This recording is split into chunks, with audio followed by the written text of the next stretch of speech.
Listen, Guillermo del Toro's Frankenstein is like that friend who shows up to the party in an elaborate three-piece suit with mismatched socks.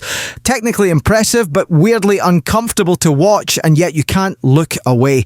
Let's talk about what this film gets spectacularly wrong before we genuflect to what it actually nails. The plot. Pacing is limp as the creature's first steps. Here's the thing, the movie drags like it's been sewn together from the discarded scenes of 5 other films. We're talking a story that lumbers through 1857 Arctic expeditions, backstory flashbacks, and Victor's daddy issues with all the nimbleness of, well, a reanimated corpse. The narrative structure is basically Victor lies in bed telling everyone his life story for 2 hours, and which sounds charming until you realise it's literally just exposition masquerading as drama. The plot also takes some seriously questionable shortcuts. Harlander's death, a convenient stumble, the creature's sudden articulation and emotional depth. It materialises from nowhere like he's been reading philosophy in the corner of that lab the whole time. The whole let's create a bride subplot vanishes faster than Victor's last shred of dignity, replaced with a wedding day massacre that feels like Del Toro finally got tired and just started throwing tragedy at the screen.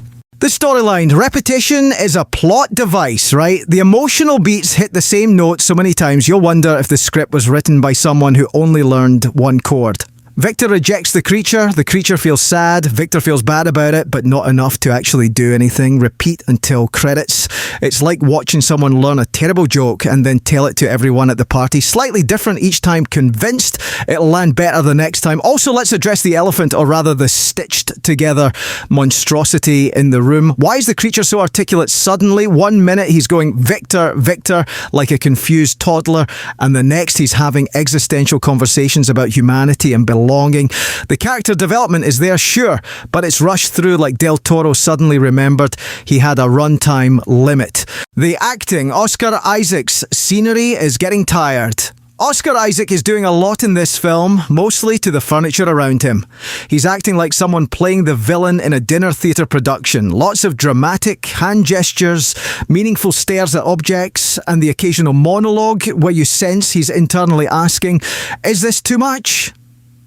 The answer is yes, Oscar, it is. His Victor Frankenstein is less tormented scientist and more narcissistic theatre kid who couldn't accept that he's not the main character. Spoiler alert, he's not, even with all those histrionics. But here's where it gets interesting. Jacob Elordi is phenomenal, and I say this as someone who went in expecting nothing. The Australian actor didn't just phone in a role, he transformed into a character that could have been a one-dimensional monster, but instead becomes the emotional core of this bloated Gothic saga. With 42 prosthetic pieces, artificial dentures, and a massive contact lens, Elordi still managed to convey more humanity and vulnerability than some actors achieve with their actual faces. What's brilliant is how he captures the creature's evolution from innocent newborn discovering the world to a being who's been repeatedly rejected and traumatized, finally understanding that his creator is the real monster. His movements are studied and deliberate. He studied Budo dance and observed animals to move authentically. The famous scene where Elizabeth shows him kindness, and he finally comprehends that not everything is designed to hurt him. That's pure cinema magic, and it's all Elordi selling the emotional truth of the moment. He's the reason you actually care that this story ends tragically, instead of just thinking, well, that's what you get for being weird, Victor. The cinematography and visuals. Absolutely gorgeous. Here's the thing about Del Toro. The man knows how to make a frame that makes you want to lick the screen. Mia Goth walking through Gothic castles in a translucent turquoise gown with 40 inches of trailing hair while the creature yearns in the shadows. That's art, baby. The production design is lush, the lighting is atmospheric, and the colour palette is so deliberately Gothic that you feel like you're inside a Victorian painting, having a fever dream. The film is visually sumptuous to the point that sometimes you forget the plot is moving at the speed of a glacier. It's undeniably beautiful, and if you're the type to screenshot movie stills for your aesthetic Pinterest board, this film will feed your soul.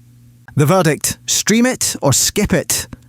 Look, Frankenstein is imperfect, bloated, and occasionally cringe-worthy in its commitment to melodrama, but it's also a genuine work of art by a filmmaker who's been dreaming of making this exact film for decades, and that passion is impossible to ignore. At 85% on Rotten Tomatoes, with critics calling it among the best films of the year, and a 95% audience score, people are clearly buying what Del Toro is selling. If you love Gothic atmosphere, stunning visuals, and Jacob Elordi proving he's a serious actor, stream it. If you need a plot that moves faster than an undead creature shambling through a cemetery, maybe grab something else. But honestly, this is the kind of beautifully flawed, earnest, ridiculous, yet gorgeous film that stays with you long after the credits roll, mostly because you're still processing how something this slow-moving could possibly be this mesmerising. Final rating, stream it, if only to witness Jacob Elordi's career-defining performance and to lose yourself in Del Toro's visual feast, even if the story occasionally feels like it needs a strong espresso and an editor